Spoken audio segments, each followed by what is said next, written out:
Hi, my name is Eric Lescas. I would like to show you the PivotChart product that you can explore from Learn APL. You must have installed the PivotChart product first, and then you can go to the tutorials menu and select PivotChart. On the right here, there is a tutorial that you can read about PivotChart that explains a lot of things about the product. But let me show you. The first thing you want to do is to load the PivotChart workspace. And when you do so, you're prompted by a message box telling you that this is a trial version. PivotChart is a commercial product, but you can try it entirely from Learn APL. So when the workspace loads, it tells you that you can try all these sample functions: PivotChart, PivotChart mount, PivotChart 2, etc. Let's select the PivotChart 2 function. This product allows you to create and analyze your data through pivot tables and charts. So it displays with a sample set of data, including region, sales, months, year, prices, and product. By default, it shows a cross table of product against year. At any time, you can use one of the fields at the top and move it to the right of product, for example, and then you see another pivot table with product and region by year. You could move the region to the columns instead, or you could move it before the year if you want the major entity to be the region. You could also take a field which is a numeric field and add it to the inside of the table. So now we have two columns per entity, that is per region and year. We have prices and sales. And as you notice, every time you do something, you have a chart which is automatically coupled to the grid at the bottom. Let's explore what you can do with that. First, you could select among different types of chart. So for example, you could choose a spline area, or maybe you'd like to use line. And there is a button here to show markers, so we'll see that later on. You could maybe select a 3D chart like Manhattan bar. Obviously this is very small here, but you can maximize the chart so it looks a little bit better. You could also maximize the grid at any time if you want. And maybe you want to do a radar area. Let's again maximize the chart. Okay.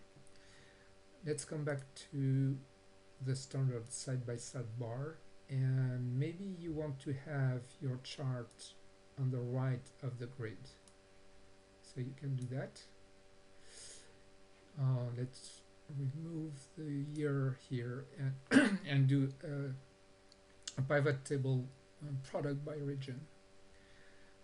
And now you could decide that you prefer your chart to be horizontal.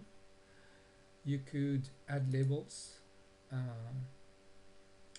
You could maybe move the legend position, and when you click on this button here, it moves the legend all around the chart, but also inside the chart if you prefer.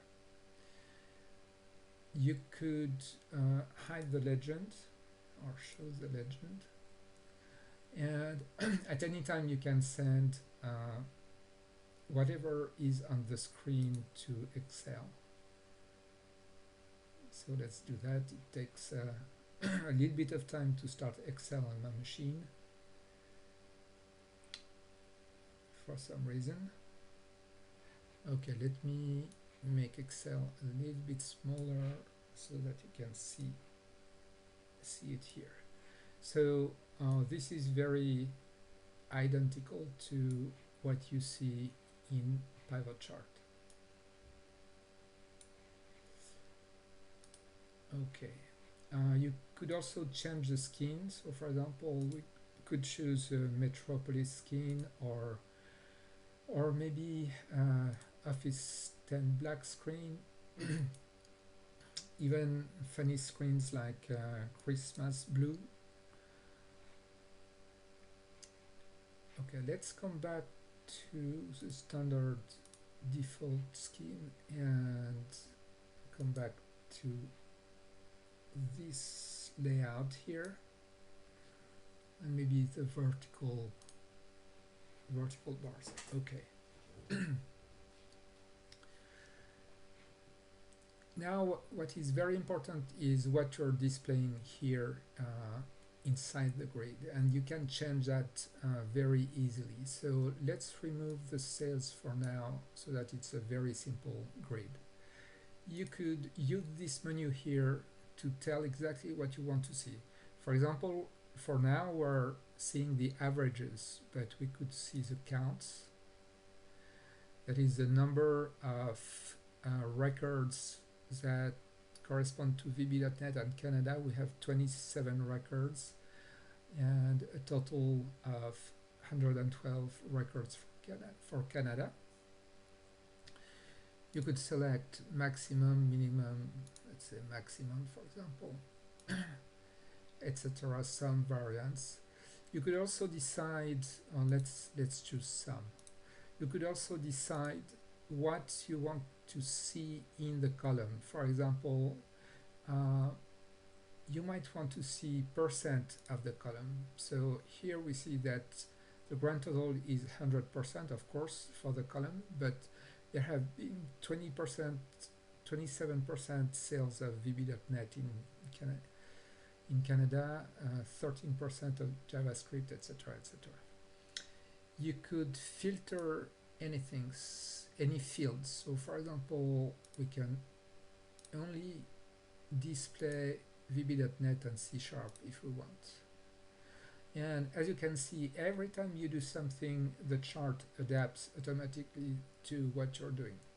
So there are plenty of other possibilities. You can explore all these possibilities here. You can display a number of decimals.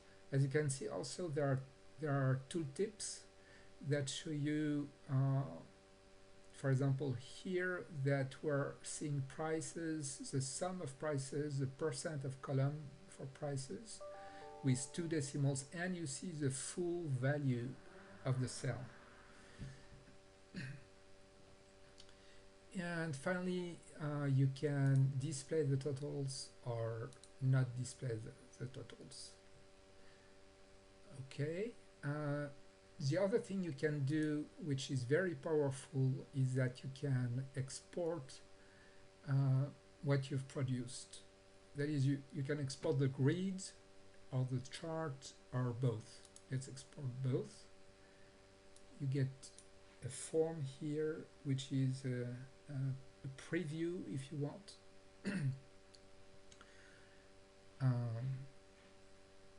It goes beyond the recording video, but that's okay. There are plenty of possibilities here. You'll be able to explore that, but you can print, you can set the page setup, you can send via email as different formats. You can change the background, even add a watermark to the background, etc. And you can also directly export to all these formats here. So these give you a quick overview of the PivotChart product, and you can use all the other examples. For example, let's say you want to see PivotChart 7. Let me reduce that so that you can see. That's an animation. uh, it does not display the grid, just a chart, and it represents audiences for a radio 26 at every quarter of the day. And so another animation could be, for example, this one. And sorry, I have to make it smaller.